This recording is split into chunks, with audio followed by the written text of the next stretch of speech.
जी हाँ दोस्तों, तो नीतीश ने फिर बढ़ा दी बीजेपी की टेंशन। चिराग ने भी शर्ते थमा साहिब के उड़ाए होश, लेकिन तेजस्वी ने मारा नहले पे दहला। कुशवाहा के साथ तो समझो शाह ने खेल कर दिया। भाई साहब, आर पार की लड़ाई कुशवाहा के साथ क्यों किया शाह साहब ने ऐसा, आपको बताएंगे दोस्तों। आप राजनीति का विशेष सेगमेंट देख रहे हैं खबर विश्लेषण के साथ। मैं हूं यासूब रजा। दोस्तों, राज्यसभा चुनाव के लिए बिहार में अभी तक नामों की घोषणा किसी भी गठबंधन से नहीं हुई है। सिर्फ चर्चाओं में ही संभावित उम्मीदवारों के नाम तैर रहे हैं। नामांकन की आखिरी तारीख 5 मार्च है और 4 मार्च को होली है। ऐसे में संभावना है कि नामांकन के आखिरी दिन ही उम्मीदवारों के नाम आधिकारिक रूप से सार्वजनिक किए जाएं। वैसे दोनों गठबंधन में कई नामों पर चर्चा चल रही है। एनडीए के खाते में स्पष्ट रूप से 4 सीटें जाती दिख रही है, लेकिन 5वीं सीट पर कब्जा, उसको लेकर भी एनडीए लगातार तैयारी कर रहा है। 5वीं सीट के लिए महागठबंधन ने 6ठा उम्मीदवार उतारने का फैसला भी किया है, और फैसला ऐसा कि एनडीए के होश उड़ाने वाला है। खुद तेजस्वी मैदान में। महागठबंधन के पास बहुमत का आंकड़ा दोस्तों नहीं है, इसलिए कि उसके महज 35 विधायक हैं। जीत के लिए 41 का आंकड़ा जरूरी है। दोस्तों, बिहार में महागठबंधन का नेतृत्व करने वाले आरजेडी के राष्ट्रीय अध्यक्ष तेजस्वी यादव ने जो प्लान अपने पिता लालू प्रसाद यादव से मिलकर किया है, भाई साहब, वो नहले पे दहला ही है। 41 में कम पड़े 6 विधायकों के बंदोबस्त में अब खुद लालू प्रसाद यादव उतर आए हैं, और शायद तेजस्वी को भेजने में उनकी ही भूमिका है, जो कि दिल्ली के नस नस से वाकिफ है। वो दिल्ली रहकर क्या कुछ हो सकता है, कितनी सक्रिय राजनीति, और इसके लिए महागठबंधन की तैयारी लालू प्रसाद यादव खुद साठगांठ करते नजर आ रहे हैं। एमआईएम के 5 विधायकों, बहुजन समाज पार्टी के 1 बातचीत लालू प्रसाद यादव कर रहे हैं खुद। महागठबंधन में सर्वाधिक 25 विधायक आरजेडी के हैं, और वही नेतृत्व करता भी है। इसलिए 5वीं सीट के लिए महागठबंधन में उसकी ही दावेदारी बनती है, और इसी को लेकर लालू प्रसाद यादव के आदेश को मानते हुए क्या खुद तेजस्वी उतर रहे हैं मैदान में। यहां भी दोस्तों हालांकि असमंजस है, कशमकश की स्थिति है। तेजस्वी दिल्ली जाएंगे, उनकी सीट खाली होगी राघोपुर। आरजेडी की तरफ से तेजस्वी यादव राज्यसभा के कैंडिडेट संभावित हो सकते हैं। इस संबंध में तेजस्वी यादव ने लालू प्रसाद यादव से बीते सप्ताह मुलाकात की थी, और दोस्तों उसी मुलाकात के बाद बीते 1 मार्च को पार्लियामेंट्री कमेटी की बैठक भी बुलाई गई थी। आरजेडी 1 सीट जीत सकती है दोस्तों, लेकिन उसके लिए पूरे महागठबंधन को एकजुट होना पड़ेगा, और एकजुटता तभी आ रही है जब तेजस्वी आए मैदान में। ऐसे तो बिखराव है, और शायद इसी को रोकने और अपनी आवाज को दिल्ली तक बचाने राज्यसभा में आरजेडी ने यह बड़ा फैसला लालू प्रसाद यादव के आदेश पे ही लिया है। मोहर लग चुकी है, संभवतः औपचारिक ऐलान बाकी है। और दोस्तों, बात अगर एनडीए की जाए तो विधायकों की संख्या के हिसाब से 4 सीटें, 2 जेडीयू 2 भाजपा, उसे मिलनी पक्की है। 5वीं सीट भी एनडीए जीतने में सफल हो सकता है अगर ये 3 विधायकों का बंदोबस्त कर लिया जाए। भरोसेमंद सूत्रों के मुताबिक एनडीए ने इसके लिए महागठबंधन के घटक आईआईपी के एकमात्र विधायक आईपी गुप्ता पर नजरें जमाई है, गड़ाई है। तो वहीं कांग्रेस के नाराज चल रहे विधायकों पर भी बीजेपी ने नजरें अपनी लगाई है। हालांकि राहुल गांधी अभी बीते दिन एक्टिव थे। जो खबरें थी 6 विधायक इधर उधर जाएंगे, पार्टी के भोज में नहीं आए थे, राहुल ने दिल्ली बुला के फटकार लगाई थी, जाना है तो जाओ, ऐसे भीतरघात नहीं चाहिए। अगर जाना है, अभी राहुल ने दिल्ली में बोला अपने विधायकों को, तो उम्मीद नहीं है कि ये कांग्रेस वाले ऐसा करेंगे अब। हालांकि बीजेपी दावे से कर रही है कि 3 तो खींच ही लेंगे, और वही बागी तेवर वो अपनाते हुए नजर आएंगे। हालांकि बसपा के विधायक को भी पटाने की फिराक में एनडीए लगी हुई है। दोस्तों, महागठबंधन की सफलता विपक्षी विधायकों की एकजुटता पर ही निर्भर है, जबकि एनडीए की कामयाबी विपक्ष में सेंधमारी से ही संभव है। बिना उसके संभव नहीं है एनडीए का जीत पाना। बिना ऑपरेशन लोटस के एनडीए जीत ही नहीं सकता 5वीं सीट। सेंधमारी करने या रोकने के लिए जाहिरी तौर पर पैसा, प्रलोभन एक यही ऑप्शन है, और जिसके लिए माहिर है बीजेपी, और उसके धन बल का खेल करेगी, धन बल का वो पूरा खेल।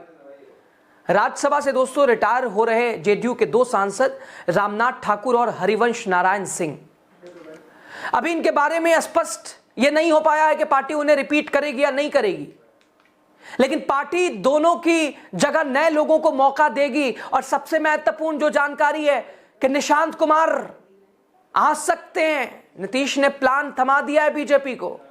दोस्तों, चर्चा है कि जेडीयू हरिवंश को बदलना चाहती है, लेकिन रामनाथ ठाकुर के नाम पर अभी जिद है। रामनाथ ठाकुर बिहार के भूतपूर्व सीएम कर्पूरी ठाकुर के बेटे हैं। कर्पूरी ठाकुर को नीतीश कुमार अपना आदर्श मानते हैं। रामनाथ ठाकुर केंद्र में मंत्री भी हैं। अति पिछड़ी जाति से होने के कारण जातीय समीकरणों में भी वो फिट बैठते हैं। उन्हें हटाने पर पार्टी के प्रति अति पिछड़ी जाति के वोटरों में प्रतिकूल संदेश जाएगा। इसके बावजूद उन्हें बदलने का फैसला जेडीयू अगर करती है तो यकीनन उन्हें कोई महत्वपूर्ण जिम्मेदारी मिलेगी ही मिलेगी। पार्टी के राष्ट्रीय अध्यक्ष अभी इसी महीने के आखिर में दिल्ली में कार्यकारिणी बैठक होगी, संभवतः यहां आ सकते हैं। उन्हें संगठन या राज्य सरकार में कोई महत्वपूर्ण जगह मिल सकती है। दोस्तों, अगर ऐसा हुआ तो जेडीयू किसे मौका देगी? और यहीं पे वो ट्विस्ट है जो बीजेपी के लिए मुसीबत वाला है, जो बीजेपी कभी नहीं चाहती कि ऐसा हो, लेकिन अब वो होने वाला है। दोस्तों, दो नामों पर जेडीयू में सबसे ज्यादा चर्चा हो रही है और सियासी गलियारों में जोरदार हंगामा हड़कंप है। और इनमें सबसे ऊपर नाम नीतीश कुमार के बेटे निशांत का है। निशांत राज्यसभा जा सकते हैं और नीतीश ने जो कहा था अपने रहते हुए अनुभव यानी दिल्ली से अनुभव कराएंगे और सीधे वहां से शिफ्ट करा देंगे बिहार अगले चुनाव में। हो गया काम नीतीश कुमार का, अपनी वाली कुर्सी का इंतजाम कर दिया उन्होंने। बचे हुए 4 साल राज्यसभा इधर गुजर जाएंगे और फिर 2030 से पहले बुला लिया जाएगा, अनुभव भी आ जाएगा, इधर पद भी संभालते नजर आएंगे, शैली भी पता चल जाएगी। तो एक सीट पर नीतीश ने अपने बेटे के लिए प्लान तैयार कर लिया। निशांत संभवतः राज्यसभा जा सकते हैं। और दूसरी सीट के लिए कई नामों की चर्चा है। चर्चा आईएएस की नौकरी छोड़ नीतीश की सलाह पर जेडीयू से जुड़े मनीष वर्मा के नाम पर भी है। भोला शर्मा और जेडीयू के कभी राष्ट्रीय अध्यक्ष रहे आरसीपी सिंह के नाम पर भी चर्चा हो रही है। चूंकि पहले भी नीतीश कुमार अपने सियासी फैसलों की जानकारी समय पर ही सार्वजनिक करते हैं, इसलिए जब तक नामों की घोषणा नहीं हो जाती तब तक इसे सिर्फ कयास ही मानना चाहिए। लेकिन निशांत का आना उम्मीद, चूंकि 75 के हो गए अब 1 मार्च को नीतीश, बीते दिन कुछ संकेत मिले कि लगा निशांत की एंट्री का सही समय आ चुका है और संभवतः 16 मार्च की वो तारीख होगी जब इस पर विराम लग जाएगा और निशांत राजनीति में दिखाई देंगे। राज्यसभा से शुरुआत होगी। उधर दोस्तों, भाजपा के बारे में तो कोई अनुमान लगाना ही मुश्किल है। पिछली बार जब राज्यसभा की 2 सीटें खाली हुई तो तमाम कयासों को ध्वस्त करते हुए बीजेपी ने गजब का खेल किया था। आरएलएम चीफ उपेंद्र कुशवाहा को और मनन मिश्रा को भेज दिया राज्यसभा। इस बार पवन सिंह का नाम सर्वाधिक चर्चा में है, क्योंकि वो भी बड़ा रूठे हैं। अब कितनी बार आश्वासन दिया जाएगा। हाल फिलहाल राष्ट्रीय अध्यक्ष बीजेपी के नितिन नवीन से भी मुलाकात की उन्होंने, नाम और उछला, लेकिन उनकी चर्चा अब कमजोर पड़ गई है। यानी भाजपा के दूसरे उम्मीदवार का नाम अभी अचर्चित है। पवन सिंह को फिर झटका लग सकता है। माना जा रहा है कि पिछली बार की तरह भाजपा अपने फैसलों से चौंकाएगी। और उधर उपेंद्र कुशवाहा की पार्टी के सिर्फ 4 विधायक हैं और इतनी छोटी संख्या के सहारे उनका फिर से राज्यसभा जाना संभव नहीं है। पिछली बार अगर बीजेपी ने खेल किया था, मौका दिया था, तो यह भरोसा नहीं इस बार। दोस्तों, आरएलएम कोयरी वोटरों पर अच्छी पकड़ है। उपेंद्र कुशवाहा की भी विशेष तौर पर प्रभाव है। चर्चा है कि भाजपा उन्हें राज्यसभा भेज सकती है, लेकिन ऐसे थोड़ी ना भेजेगी। उनके लिए कुछ शर्तें हैं जो कि थमा दी है बीजेपी ने। 3 दिन थे ना अभी शाह साहब बिहार। उपेंद्र कुशवाहा के हाथ लिस्ट है। अव्वल ये कि कुशवाहा अपनी पार्टी का विलय भारतीय जनता पार्टी में करें। यानी आप अपने संगठन की बात मत कीजिए, भाजपा में विलय कीजिए। राज्यसभा जाना है तो खुले तौर पर इसमें उन्हें दोबारा राज्यसभा जाने का मौका मिल सकता है और उनकी पार्टी के नाराज विधायकों को भाजपा अपने कोटे से मंत्री मंडल में एकोमोडेट कर सकती है। भाजपा को इसका प्रत्यक्ष लाभ भी हो सकता है। बिहार में फिलहाल बीजेपी के 89 विधायक हैं और उससे संख्या बढ़कर 93 हो जाएगी तो नीतीश को भी कंट्रोल में करने वाली एक चाहत है, हसरत है कि चलाएगा कौन सरकार। तो एक तीर 2 निशाना। और राज्यसभा में उसके सांसदों की संख्या भी बढ़ जाएगी। उन्हें केंद्र में मंत्री भी बनाया जा सकता है। जानकारी तो यह भी मिल रही है कि भाजपा ने अपना प्रस्ताव कुशवाहा के सामने रख दिया है खुले तौर पर। यानी अब कुशवाहा पे डिपेंड करता है कि फैसला देख लीजिए आपको क्या करना है, लेकिन विलय करना पड़ेगा पार्टी को, भारतीय जनता पार्टी में। कुशवाहा मानेंगे नहीं मानेंगे, एनडीए में टूट होगी नहीं होगी, ये चर्चाएं हैं दोस्तों, ये बीजेपी का खेल है। और दोस्तों अगर ऐसा हुआ तो फिर भारतीय जनता पार्टी चिराग पासवान की भी मुराद को पूरा कर सकती है, जो अपनी मां रीना पासवान के लिए राज्यसभा की सीट चाहते हैं। तब 5वीं सीट पर भाजपा चिराग को मौका दे सकते हैं। यह भी कि सम्मिलित प्रयास से चिराग के लिए 3 वोटों का बंदोबस्त एनडीए की ही जिम्मेदारी होगी। सभी 5 सीटें जीतना और विपक्ष की हवा निकालना एनडीए का टारगेट है। साथ ही ऐसा होने पर एनडीए के घटक दल भी संतुष्ट हो जाएंगे। चिराग ने पहले ही इस बात से इनकार कर दिया था, लेकिन इसका मतलब ये नहीं कि वो चाहत नहीं रखते हैं।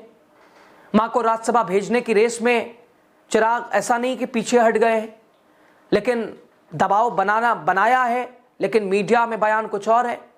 अपने विधायकों के साथ बैठक के बाद उनके सुर भी बदले नजर आए, यानी वो भी चाहते हैं कि उनकी पार्टी से भी किसी को राज्यसभा जाने का मौका मिलना चाहिए।